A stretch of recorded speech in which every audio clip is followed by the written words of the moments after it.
میشه اولین و جذابه. بریم ببینیم اولین گلی که مسی زده و اولین گلی که رونالدو زده کجا بوده، کی بوده و تو چه سنی.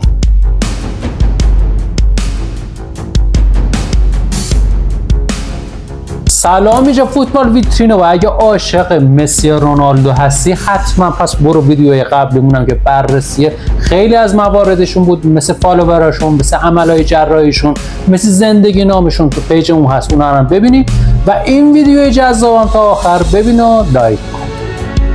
اولین گل مسی که تو بارسلونا بود روبروی تیم آلباسه تو 1 می 2005 تو سن 17 سالگی با اون ضربه چیپ نرمش زد. بریم یه تیکشو ببینیم.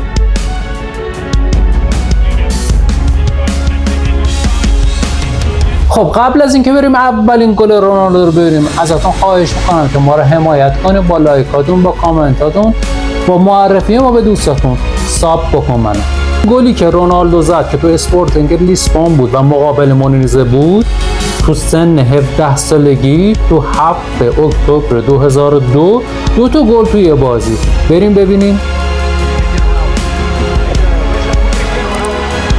خب تو این ویدیو اولین گل های رونالدو و مسی رو با هم دیدیم و بررسی کردیم. ولی یه ویدیو دارم براتون میسازم که گل های سرنوشت ساز، گل های بسیار زیبایی که این دو نفر زدن تو یه ویدیو جدیدم که میدونم عاشق این ویدیو میشی. اون ویدیو هم براتون میذارم، به زودی حتما ببین.